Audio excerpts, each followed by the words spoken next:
الحمد لله والصلاة والسلام على رسول الله. دما د ایمان خوږو ورونو، السلام علیکم ورحمت الله. نن یو اهم مطلب د سره شریکوم. هغه داسې کله حضرت عمر ابن عبدالعزیز رضی الله تعالی عنه خلیفه سو، نو دی وخت امام حسن بصری رضی الله تعالی عنه سی جلیل القدر تابعی و.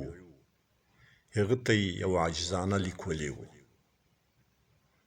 او ځینې ویې غوښتل چې ماته خو یو عظیم مسؤلیت را په غاړه سوی، نو ماته د دې مسؤلیت له ذمې څخه د وتلو لپاره او خدای ته الله ته په سپین مخ د ورتلو لپاره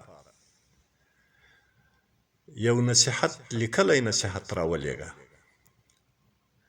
حسن بصری رحمه الله ورته ولیکل: اعلم یا امیر المؤمنین، پوسه ای د مؤمنانو امره او مشره، الامام العادل کالاب الحانی علی ولده،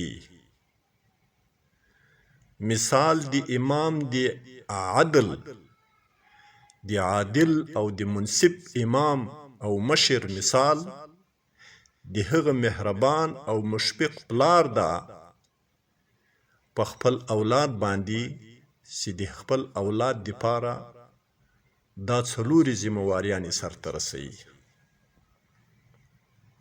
اول، یسعی لهم صغارا، دا مشفق پلار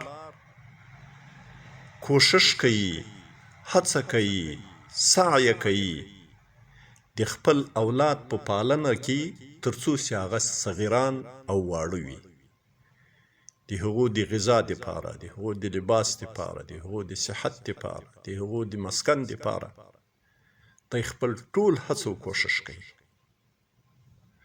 دوهمه ذمهواري، ویعلمهم کبارا،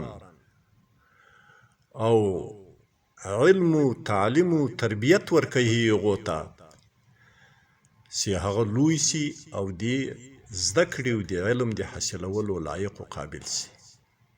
نو د علم په زیور باندې مزین کوي، په علم یې ښایسته کوي، د جهالت له تورو تیارکیو څخه یې راباسي.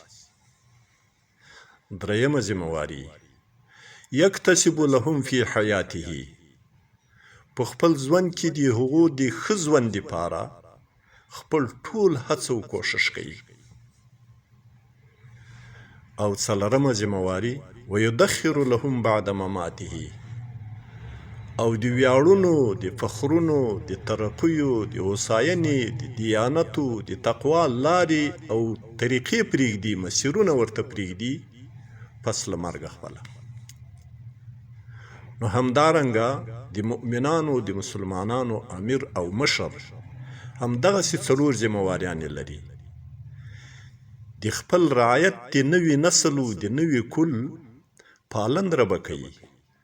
د ده په رعایت کې به د ده ماشومان و د ده اولادونه په سوء تغذي نه یې مبتلا، د مسکن په نشتوالي سره به نه یې مخامخ، د دوا او د علاج څخه به نه یې محروم، له لباسه به نه یې بې برخې، له غذا څخه به نه یې بې برخې. دا تهیو او د دې برابرۍ به یې ورته کړی، ورته کوي به یې. او دومه ذمهواري د امام د مسلمانانو دا ده چې د ځوان کل و د ځوان نسل چې هغه د علم و د زده کړې لایق و قابل وي، هغه به د جهل له تاریکو راباسي، د علم په زیور باندې به مزین کوي، د علم سهولتونه به ورته تیاروي، د علم مراکز به ورته جوړوي، د علم لارو چارې به ورته برابروي، د ښې زده کړې چې هم الله وپېژني، هم نفس و ځان وپېژني، هم ذوي الحقوق وپېژني، هم خپل رعایت وپېژني، هم د مسلمانانو حیثیت وپېژني، هم د ژوند په لارو په چارو باندې پوه سي. د داسې تعلیم او د داسې تربیت زمینه به ورته برابروي. دا یې دویم مسؤلیت. دریم مسؤلیت د امام د امیر د مشر د مسلمانانو دا ده چې په خپل ژوند کې به د هغو د رفاه او د بهبود دپاره، د حفاظت دپاره، د حدودو د سرحداتو د حفاظت دپاره، د هوا او د ځمکې د حفاظت دپاره، د وچې او د سمندر د حفاظت دپاره د رفاه او د خوشحالۍ لارې چارې مهیا کوي.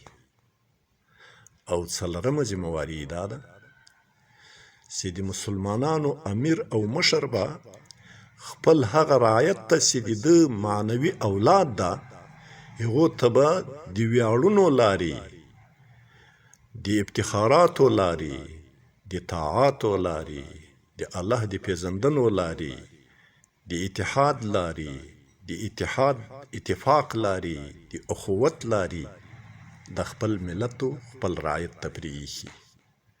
الله دې موږ ټول خپلو مسؤلیتونو ته متوجه کړي. اقول قولي هذا استغفر الله لي د نړۍ هر غافل په اذان ویښوم، زه بلال خو به ولې جهان ویښوم، زه بلال خو به ولې جهان ویښوم.